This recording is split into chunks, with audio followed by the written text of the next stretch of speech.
ఒక మనిషి యొక్క ఆత్మీయ జీవితానికి వాక్యం ఎంతో ఉపయోగపడుతుంది. ఆ వాక్యము మనిషిని బ్రతికిస్తుంది. మనిషిని ఆత్మీయంగా బలపరుస్తుంది. ఆత్మీయ యాత్రలో మనిషిని దృఢంగా నిలబెట్టగలుగుతుంది.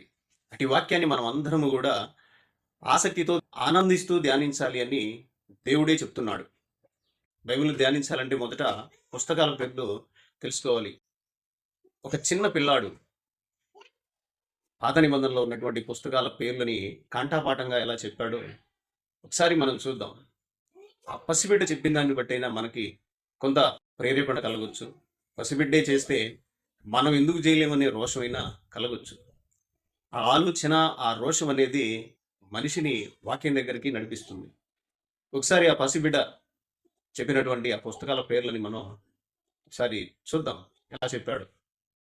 పాత నిబంధన పుస్తకాలు పేర్లు: ఆదికాండం, నిర్గమకాండం, లేవీకాండం, సంఖ్యాకాండం, ద్వితీయోపదేశకాండం, యెహోషువ, న్యాయాధిపతు, రూతు, సమూయేలు 1, సమూయేలు 2, రాజులు 1, రాజులు 2, దినవృత్తాంతాలు 1, దినవృత్తాంతాలు 2, ఎజ్రా, నెహెమ్యా, ఎస్తెరు, యోబు, కీర్తన, సామెతలు, ప్రసంగి, పరమగీతము, యెషయా, యిర్మీయా, విలాప వాక్యాలు, యెహెజ్కేలు, దానియేలు, హోషేయ, యోవేలు, ఆమోసు, ఓబద్యా, యోనా, మీకా, నహూము, హబక్కూకు, జెఫన్యా, హగ్గయి, జకర్యా, మలాకి.